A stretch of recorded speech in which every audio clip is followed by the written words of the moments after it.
Hello everybody, my name is Joshua James and welcome to Oregon Wrestling Observer. And yes, you saw the thumbnail and the title right. We are reviewing the Brawl for All documentary from 2 weeks ago. Yes, we were supposed to review this 2 weeks ago or last week, but let's just say that life kind of kicked in, and I'm just going to leave it at that. It's just that Richard was going through a tough time right now, so I just told him, hey, whenever you're ready, we could just do the review. And also, I was kind of getting a little burnt out from editing, so I was just like thinking, you know what, I'm going to take a break for a little bit. But that's why it took this long to make this documentary. And also, it's on Richard's YouTube channel. You can go check it out on his channel. He's got it up there first.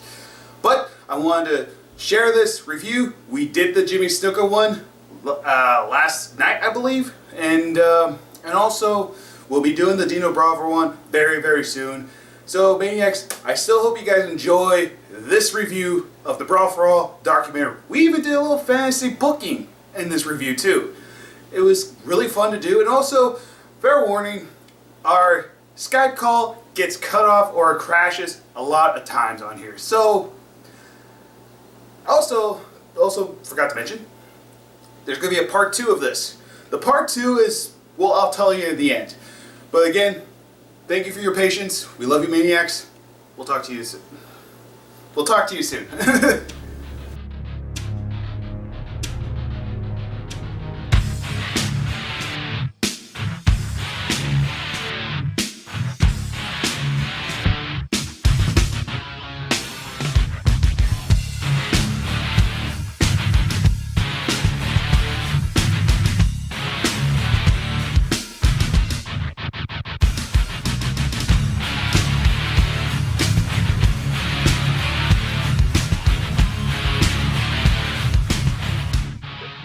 Hello everybody, my name is Joshua James and welcome back to another review of Dark Side of the Ring documentaries. Along with me, my good buddy, my best friend, Richard Pete from oWo UK and also a second YouTube channel, Rick Pete. Welcome back, brother.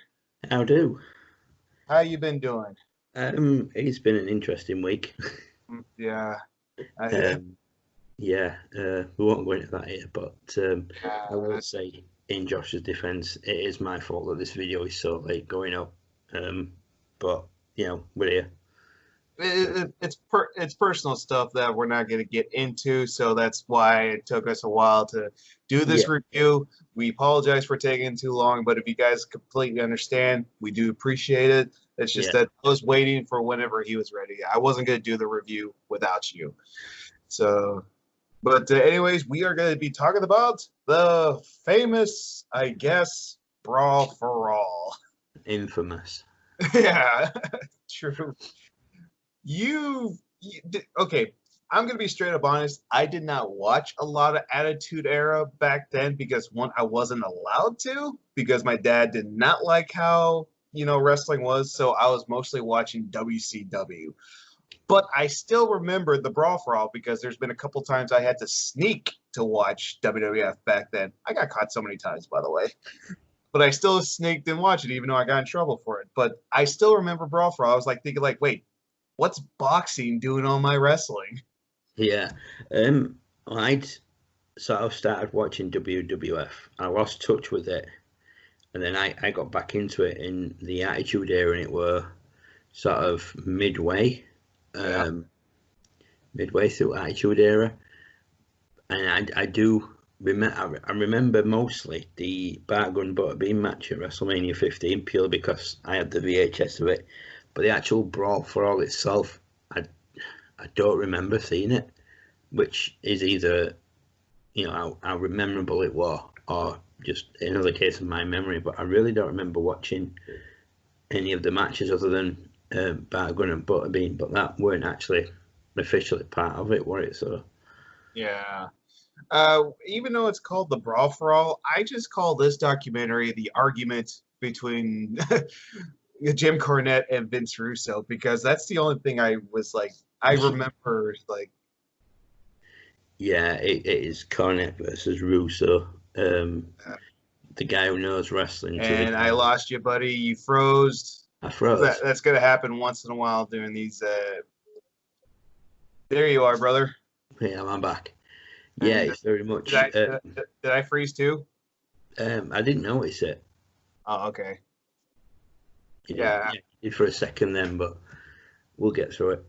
Yeah. Go ahead. What were we on about? Oh, yeah, it is pretty much just Cornette versus Russo in this.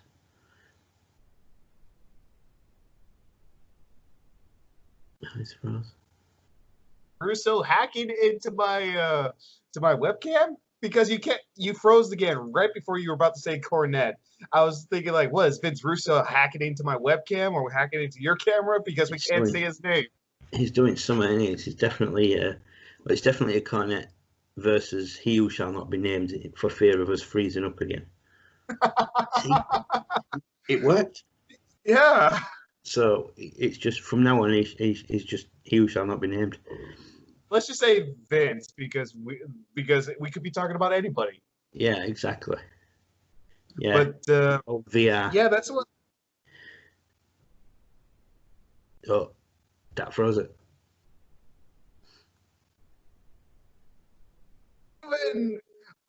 Even our service doesn't want us to talk about the Brawl for All.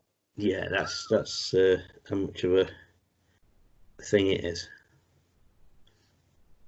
Yeah, the one thing about this documentary is I'm glad it just felt like it was the Vince Russo versus Jim Cornette review. That's what I got out of it. But I'm glad they mentioned about like other things about the Brawl for All. Like there were some things we did not know, but we did know about that Vince Russo just wanted to see JBL get his head knocked off pretty much. Yeah, he just wanted to see JBL eat canvas, didn't he, really? Because JBL, what Vince Russo said is that if this was a real sport, I could knock all of you out. And the one thing is like, you probably can, but I doubt it because there's a lot of other strong people. I mean, like they had Dan Severn in the roster and Steve Black. You know damn well JBL cannot hold a candle between those two. No, I mean, all-out fight, Dan Severn would have absolutely. He would have, if it had been like a modern day MMA type thing with them sort of gloves on. Dan Severn would have just destroyed everybody. Yeah, seriously, because Dan Severn. Okay, everybody sees Brock Lesnar as the Beast, right? Well, this guy is the original Beast. Yeah, exactly. Dan the Beast Severn. One of my favorites, by the way. I mean, like, I love the guy. I love his work. I love the fact that he was a UFC and NWA World Champion at the same time. Yeah, I thought those were cool. I just hate the fact that WWE is saying that Brock's the first guy, even though Dan's the first. Yeah, but I mean, he walked out with the Brawl for All, didn't he, Dan Severn? He saw sense and just went, do you know what? I don't need this. Yeah, the funny thing is that they gave him the check already. He did one fight, and it was like, you know what? I won one fight. I'm done. Yeah, that's it. I'm off. See ya. And to be honest, I'm kind of glad he did because what is there to prove in that one? Like, if we already know Dan Severn's the beast. I mean, like, it's just a shame that WWE or WWF at the time did not see it that way. It's such a shame. Yeah, I mean, I think looking back, Dan Severn, it was like he had some sort of premonition. Like he had some sort of magic crystal ball, and it was like, no, this is what's going to happen, and I just don't need any of that. Do you know another reasons why Dan Severn left the WWF? No. Okay, I saw on a shoot interview that he did was the reasons why he left is because they were going to make him join the ministry and paint 666 on his head because, you know, the market of the beast. Yeah. And Dan Severn was like, that's not me. That's not what the name means. So they were going to give him a gimmick and make him join him the Ministry of Darkness. And Dan Severn's just pretty much like, no, I am not doing that. See you later. Yeah. I don't think he'd have fit in. Everybody else that they put in at time, I mean, obviously Undertaker were main card. You had Acolytes who were upper mid card. Then you had Brood were breaking out. And Viscera and Midian, they were jobbers. Yeah, I mean, Midian had done notes since he was a Godwin. Yeah, and also the Brood was upcoming superstars. Yeah, they. I mean, they were good. I mean, I loved Brood in Ministry. I thought they were awesome. I heard that one time Edge said on the documentary about the Brute theme song. I think they were called the Devils. I don't remember. It's a hockey team, and they were using the Brute theme song as their entrance. Awesome. Yeah, and I thought that was really cool because Edge went to a hockey game and they were playing the Brood theme song. I was like, wait, did they know I was here? And they saw it was their theme song. He's like, that's really cool. But but Dan Sanford in the Ministry, no, Yeah. no. So he did the right move and left. Yeah, definitely. And then Steve Blackman was another guy who was part of the Brawl for All. Didn't stay long, I can tell you that. No, which were, like they said on documentary, was surprising given that he was a legit fighter. Yeah. But And I found out another reasons why they were going to make it into a shoot, but then I don't know where they made it scripted. I found this out just recent from Solid Monster, I think that's his name, that Steve Blackman asked him, like, so this is going to be a shoot. Does that mean I could actually kick and break people's legs during this thing? So that's when they decided to change it into a scripted show, even though they said it was supposed to be a shoot. yeah, and all the people were going to be picked randomly to face each other. But yeah, I mean, we'll get into that obviously. But yeah. But the one thing that shocked me about this documentary is I was surprised to see draws. Yeah, I mean, it was sad. It was really sad to see draws. I mean, like, I'm glad he's healthy and doing well. I'm glad he's doing a lot better. Yeah, Just seeing him shocked me, but also at the same time, when they mentioned in the end, still makes me sad on what happened. yeah. I mean, it were good that they acknowledged that after what Cornette had said. And that there's no bad blood between.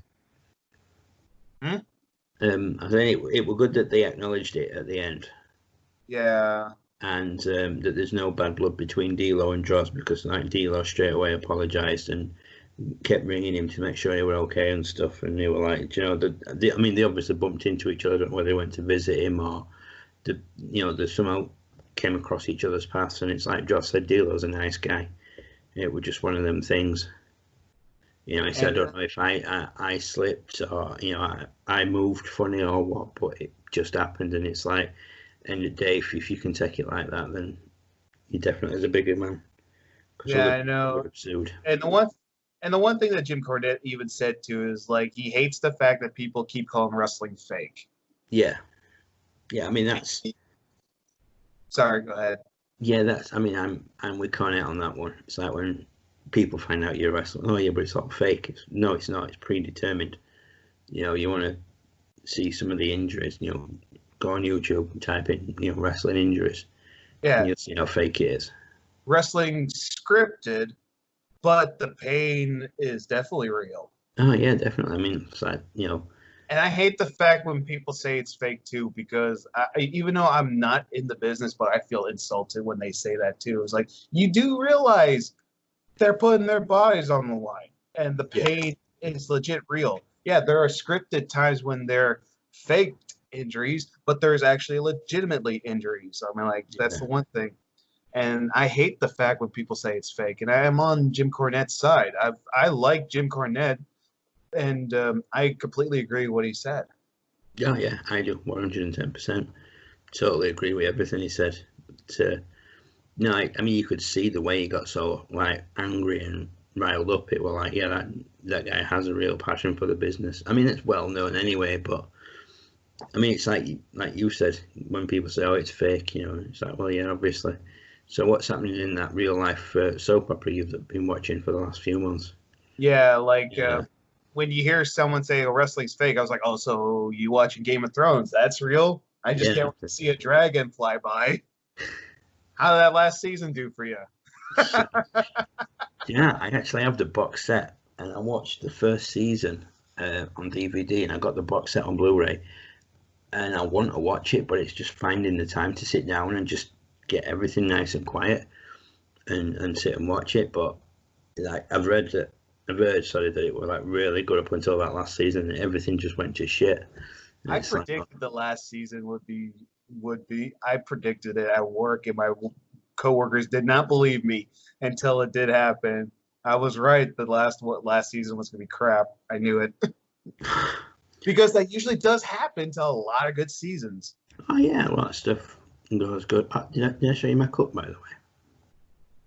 Ah, certified G and a bona fide stud. Can't teach that.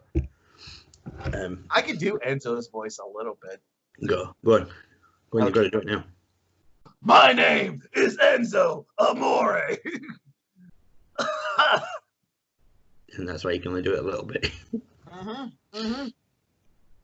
Oh, good. Oh, quite good. I see there's another video. I tried. I'm not even trying it. But anyways, back to the documentary. Yeah. One thing about it is just that the thing is like, I felt bad for Bart Gunn too. I completely felt bad for him.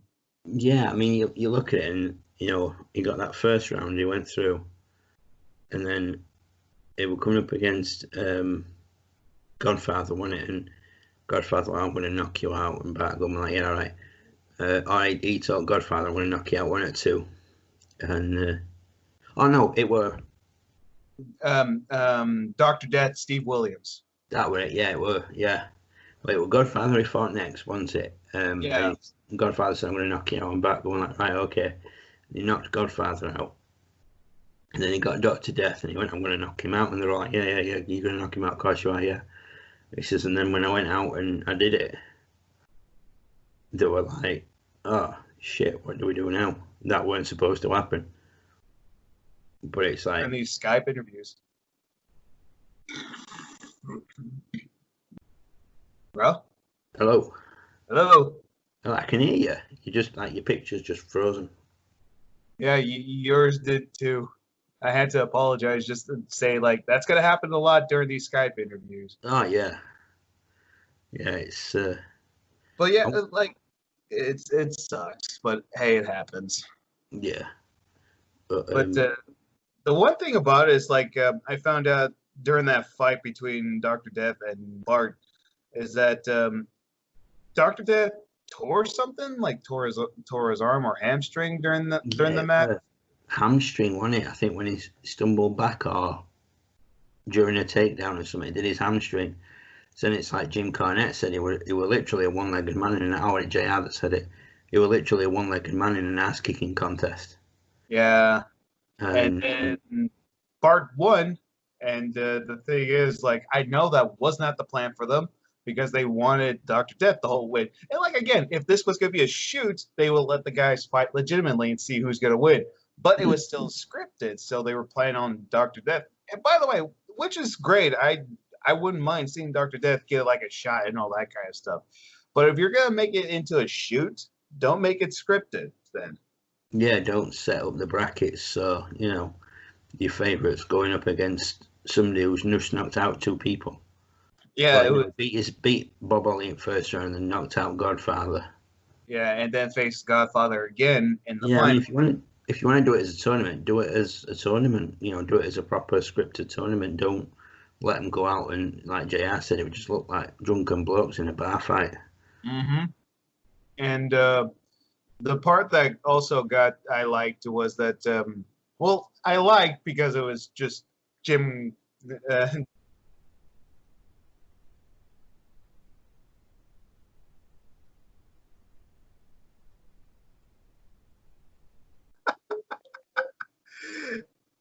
I was talking to myself and I thought you were listening, then you froze. I was like, God dang it. I was listening. It's just like your picture's just constantly frozen on my page. So like when you went quiet, I was like, oh God, is he frozen again or what?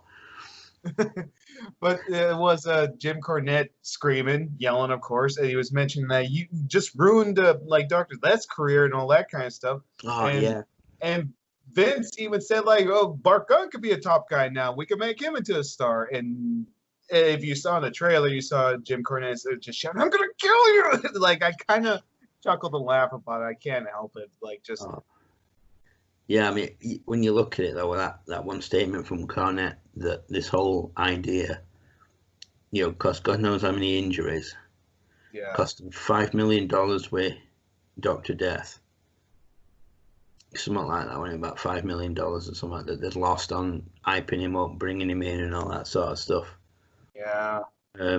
But I mean, it's like if they wanted him to go into a storyline with Austin, why not just have him, have a load of opponents thrown at him and do it that way, do it the normal way, like everybody else has to. Are you back? Yeah, I'm still here. I'm still Yeah. here. No, you're moving But again. I've had like the frozen image of you for the last 5 minutes or so, but now you're moving again. But I was yeah, just set it up as a proper tournament like King of Ring. Have it all, yeah, I think that would work a lot better if it was just a scripted thing, and yeah, instead of making it think like it was a shoot. Like, yeah, or at least wait till that year's King of Ring. And yeah, then seriously. have Dr. Death go through and, when he gets a shot at Stone Cold, or, gets put in the storyline with Stone Cold. And the thing is that when Bart Gunn won the whole thing, what they do with him, they didn't do nothing with him. No, it's like he said, he was just sat at home waiting. Which is a shame too. Like they could at least gave him like a hardcore title run or something else like that. At least do something with the guy. Yeah, keep him on TV and keep him relevant. But I think what they were hoping was that if they kept him off TV for a while, people would forget. Because you can guarantee that as soon as the Brawl for All tournament had finished, say it finished on one Monday, then the following Monday they'd be like straight on about something else, trying to make you forget about the Brawl for All debacle that was, so that they could start with something else. And by keeping Bart going off TV for so long, they kind of did help people forget about it. Until obviously WrestleMania 15, where they decided, oh well, what we'll do is, seeing as Bart Gunn actually, made everything about that fast backfire on us, we'll just bring in Butterbean to just weave his head into canvas for him. And then, yeah, the Butterbean part is that it brought him in just to bury the guy, pretty much. Yeah, that's all it was, and that is a shit move. I'm sorry, that's an absolute dick move to do. Really was. Man, yeah. Just because, you set up this tournament, you thought, oh yeah, this guy's a given, a given. Somebody else wins it. It's not his fault. Yeah. He threw the punches that, got him the knockouts and stuff. But if the guys weren't as tough as they said they were, Dr. Death weren't, Bradshaw obviously weren't. Yeah, like Bart Gunn won the whole thing and just proved that he was tougher than anybody else who wasn't. And you could have done so much for this guy. You could have done, like I said, gave him like a hardcore title run. You don't have to give him a world title. Just give him the hardcore title. He could have done so much. Yeah. He could have said, like, look, I won the Brawl for All. That just proves that I'm a lot tougher than anybody here. I'm the hardcore champion, so there's no one could touch me because I'm tougher than anybody. Yeah, give him a hardcore title run, and then obviously put him up against Austin, but Austin's your main guy, but have him win, but at least make it look like Gunn put up a fight. Yeah. And then, just leave it at that. But then to just keep him at home and then bring him in to face Butterbean. But it's like he said, Butterbean said that after he'd been watching the tapes about Gunn, he says the big mistake he made was going and doing boxing and to come in and fight me like a boxer. If he'd have come in like he did in that tournament, he says he would have had a 50-50 chance of winning that match. He says, but he come in and he tried fighting like a boxer, and it was like, it's going to be a walking park now. And after that second punch and that knockout, career over pretty much. Yeah, that was it. That was Bart Gunn done, wasn't it? Really. He didn't do anything after that, and Butterbean just walked away with a big, massive paycheck. But Bart Gunn did have a good ending, even though he left WWE. Pretty much he got buried, but he had a great, successful career in Japan. Yeah, they loved him in Japan, and he did a bit of MMA, didn't he? It mentions in documentary. How funny is it that you get buried in the WWF, which is supposed to be the biggest wrestling company? You get buried, you're not used, you leave, and you become a bigger star in Japan. 2 words for you, John Moxley. Yeah, exactly. Shit on all over in all right, he got WWE title run, but that were it. People complain about his US title run, but that's not his fault. I said from starting, you discussed this many times through messages, it's not his fault creative. I've got a note for him. I agree. Completely agree. Yeah, but people think, oh, you leave WWE and that's it. It's the Holy Land. Look at Cody. He's doing well. Yeah, Cody Rhodes, Sean John Spears. Moxley. Yeah. Sean Spears. Who else? Anderson did all right in TNA. He's doing a lot better in NWA Power right now. Yeah. Who else? Trying to think who else has left WWE that's gone. Christian did a great job in TNA when he left WWE. Who did, sorry? Christian. Yeah, Christian when he left WWE and he went to NWA TNA. Matt Hardy. NWA World Title. Matt Hardy. Our truth was opposite way around. He was better in TNA than he won in WWE. He'll never get a serious title. Because that day he reinvented himself. Something that WWE probably would never let Matt Hardy do. Yeah. Who knows? But yeah, Matt Hardy, he's going to AEW. He'll do well there. So will Brody Lee. Yeah, definitely. Because they won't keep sticking him with Eric Rowan every other week.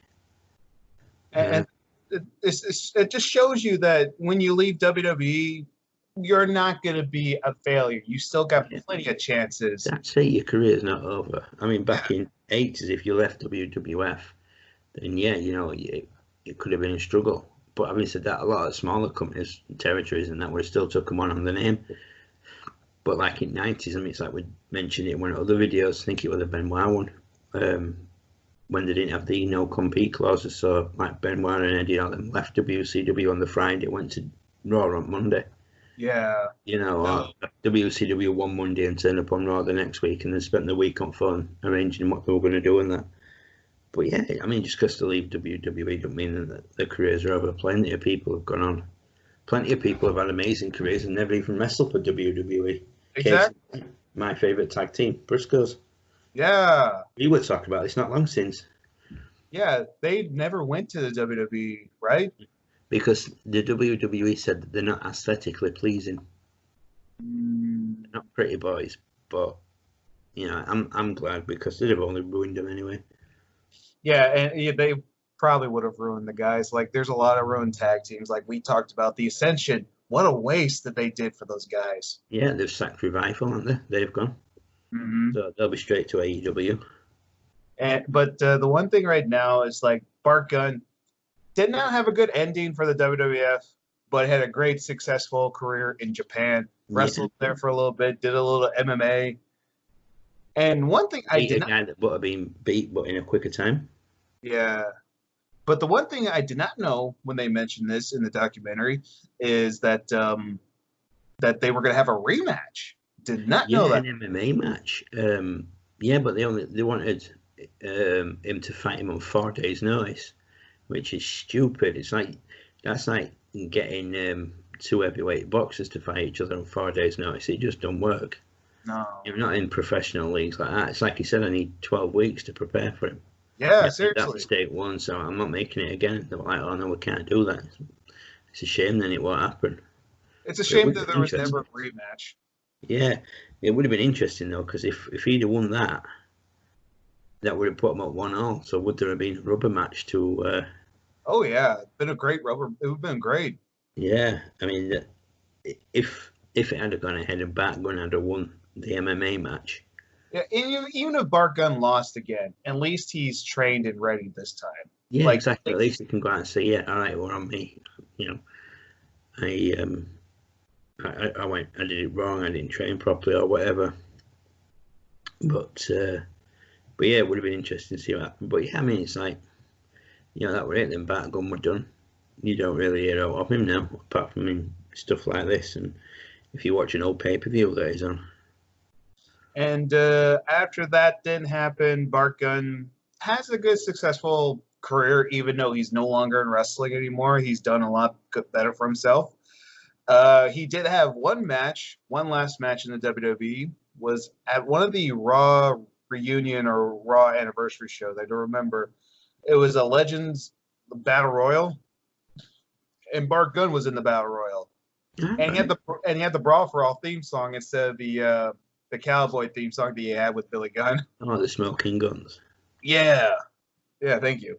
But But yeah, he had the Brawl for All theme song. I was just like, really? You couldn't even give him the Smoking Guns theme song? Yeah, at least give him something decent. Mind you, I suppose a lot of people like my age that remember the Brawl for All would have thought, oh my god, yeah, that's the thing that finished his career.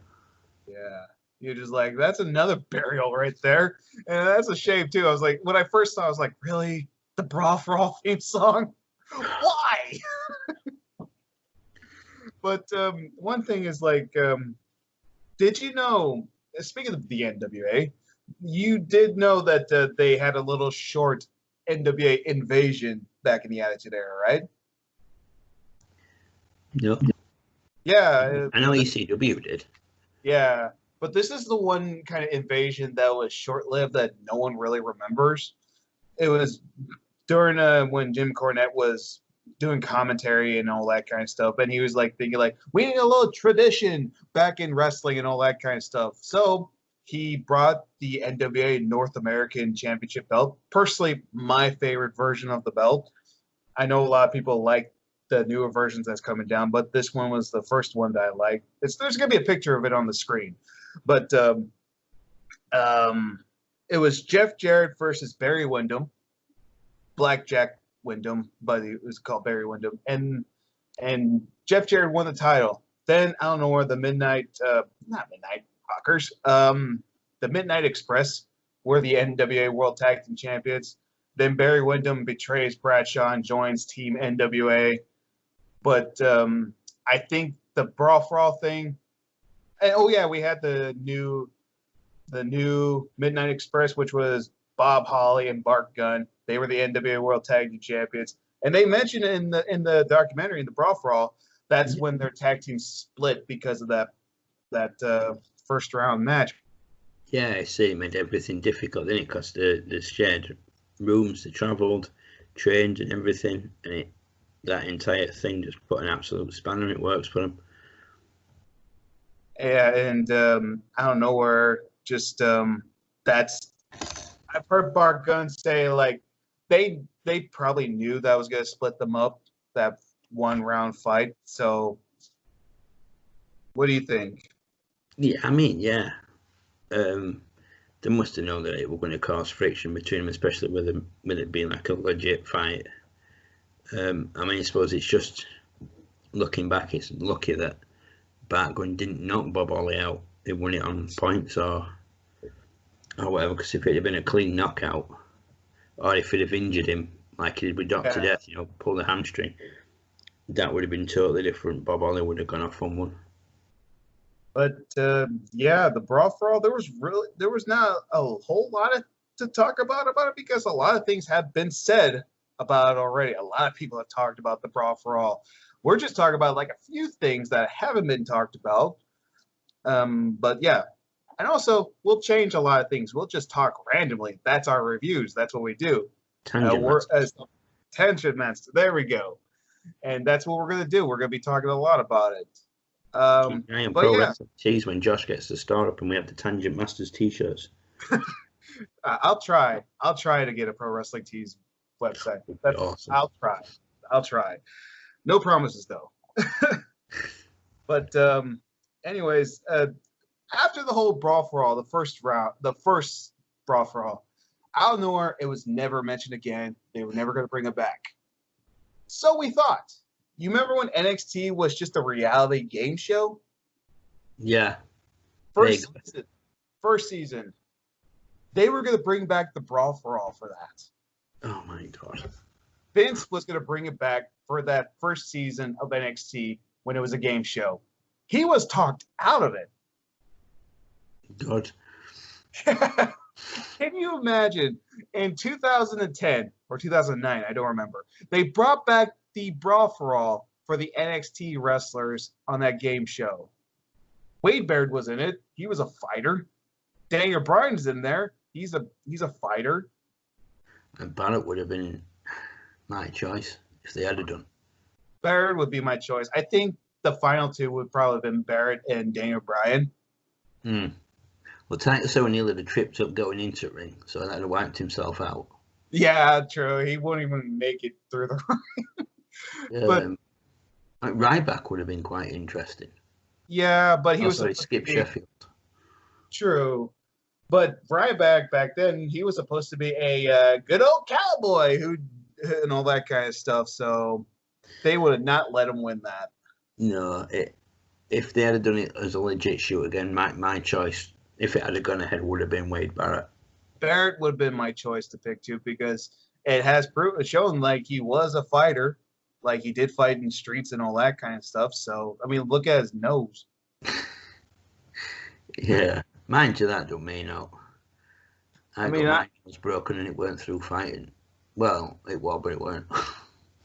I love Wade Barrett. I would love to see him make a return, not to the WWE, but in the ring in general. Yeah, just do like a one-off thing in NWA. You know, somebody call him out and go out of the way to piss him off while he's doing commentary, and then him like Vampiro did in Lucha Underground. Yeah, like he sort of like, came out of retirement. And if I would love to see him face each other, maybe it'll probably be for the NWA national title against Damian Sandow. I know that's not his name, but I've always known him as Damian Sandow. Yeah. With question that mark. Would be interesting, yeah. Question mark. Yeah, question mark. Karate. I haven't watched NWA for a while now. I need to catch back up on that. I really do. I need to also. Mind, have they been doing it with the whole COVID thing? Or have they shut down till it blows over? The what? Have they shut down with the whole COVID thing till it blows over? Have they been doing empty arena shows as well? I don't know, to be honest. I know a lot of them were taped, so they probably have plenty. Because I ain't seen anything on YouTube notifications pop up for the new show.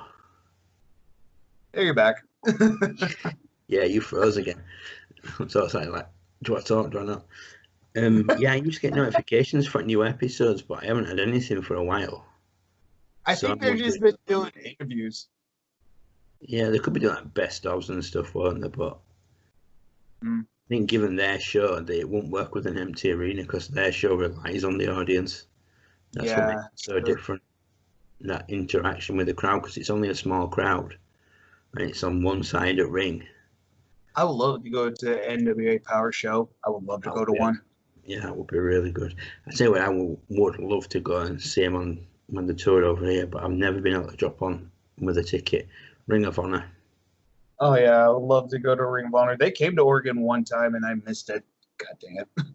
Yeah, so when the tour UK, the closest they came to us has been like Doncaster, and I could have got to Doncaster, but I think I either got paid after the tickets went on sale and I looked out, I didn't get anything, or out of luck, I can't remember, but I've not yet been to see him, but I would love to go and see Ring of Honor. Yeah, me too. I got one question for you. With this whole Brawl for All thing that's been going on, how would have you booked Bart Gunn after he won? Like, how would you have booked him? I think when that took place, the hardcore title were a thing, wasn't it? Didn't he have a brief hardcore title run? Did he not? The only belts he's held in the WWF were the tag team titles, the WWF World Tag Team and the NWA Tag Team titles. That's probably what I would have done, and like we said earlier, give him a run with hardcore title, and keep him on TV, keep him relevant, and then maybe have him go up against Stone Cold champion versus champion, and obviously have Stone Cold go over and win, but at least make it look like Bart put in a decent performance. That way, he gets his payday for when he Brawl for All, he gets to go in some top matches with Austin and stuff. Give him a couple of pay-per-view matches. Yeah, he could, or maybe he could have done this. Like, he's the longest reigning hardcore champion. Like, he could say to Austin, like, I'm the longest reigning hardcore champion. I won the Brawl for All, and I just proved to everybody I'm still the strongest guy. So you know what? I don't even need this piece of crap belt. The one I want is the one on your shoulder. Yeah, I proved that. You go around and say you're the toughest son of a bitch and all this sort of stuff, but I've proved it. That would have been how they could have done it. It would have been so easy. Yeah, he could. That would have been so easy. Like that. I like that what you said. He's like, you call yourself the world's toughest SOB. I proved it into the tournament that you deemed.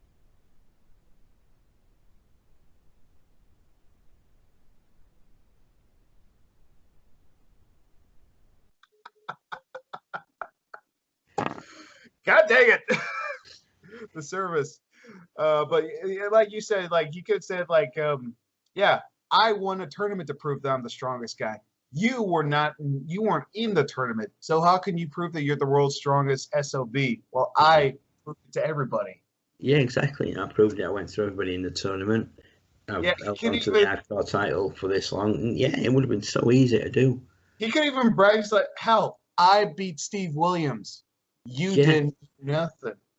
Yeah, exactly. I put Steve Williams out of action before he even got into it. And then, you know, if Dr. Death had come back, they could have used that as a storyline as well. Yeah, brought Steve Williams in and then Dr. Death turns up and says to Batgun, you know, we've got unfinished business.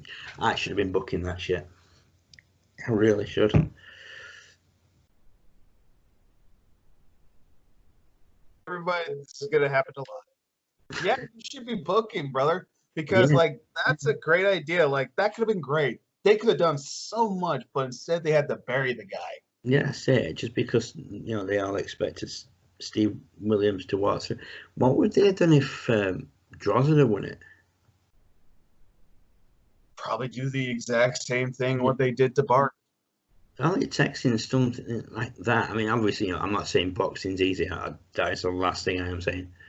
But, yeah. I mean, a situation like the Brawl for all it takes is for one of them to land a lucky punch and knock somebody out. Mm-hmm. You know, I mean, George said that he won his match against my Godfather. And Godfather went through, JBL or something. Yeah, JBL. JBL went through on, you know, they said that he'd won. But it's like when George says, if you watch the match back, he says, I should have gone through. He says, but I didn't. You know, he went through. And, you know, that proved that it was just an absolute shite show. They didn't know what they were doing. And another thing about this, like at the WrestleMania Brawl for All fight between Butterbean and Bart Gunn, one of the judges was Gorilla Monsoon, his last appearance on WWF. He was a judge for the Brawl for All. Yeah. Yeah, well, there weren't much to judge, were there, really? Yeah, and when you think about that, you're just like, that's horrible. Yeah, you look at it for Gorilla, they were knocking on it. We're an easy payday, I suppose. I guess so. But I would imagine Gorilla Monsoon wouldn't have liked watching somebody get buried like that. Nah, he would never do that. He wouldn't. I'd like to think that, you know, Gorilla would have thought, you know, this is wrong, bringing this guy in just to bury this guy because he's pissed you off by beating the guy that you wanted to win your tournament. Yeah. Right now with Bart Gunn, again, man, if you're watching this, if you are, sorry you had to go through that. We both love you. Hell, we booked something for you that WWE could have done something. Exactly. Come out of retirement, we'll start a federation and we'll just book you and then that's it. Then you can just walk away as champion. We'll just book it for one match and that'll be it. But it's such a shame that WWE treated you that way. It sucks. Yeah, it does. It absolutely sucks balls that they did that to him. Yeah, like, that's a good idea, dude. I love the booking that you thought of, dude. That's great. It's really great. I have my moments. Well, this is probably going to be the shortest review that we've ever done because, like, there's really not that much to talk about the Brawl for All that hasn't been said. Yeah, we're a clusterfuck. Indeed. I mean, we could have both said that. What do you think, clusterfuck? What did you think, clusterfuck? And that would have been it, review over. It'd been like 5-minute video, but where's the fun in that? Yeah, that's true. That was part 1 of the Skype call with me and Richard. Had a great time doing that fantasy booking. Good work on Richard. He's the one that came up with this fantasy booking thing for Bart Gunn. It was really well done, so we're probably going to try to do that more often. At least try to. But, like I said, part 2 is coming up next. And on part 2 is just, we forgot that we were even recording. We were just talking. And wanted to save that for the next episode. But again, Maniacs, thank you guys for watching. Hope you guys enjoyed it. Sorry it took this long, but thank you for your patience. Thank you for waiting. We love you, Maniacs, and I hope all of you are staying safe. Don't forget to like and subscribe to Oregon Wrestling Observer. Also, go like and subscribe to Richard's YouTube channel. His review of the Brawl for All is up on his channel. Go check it out. And also, the next one of our review is going to be the Jimmy Superfly Snuka one. And I hope you guys enjoy our reviews. We hope that you're enjoying it. Stay safe out there. Don't forget to wash your hands. And I love you, Maniacs. Stay safe out there.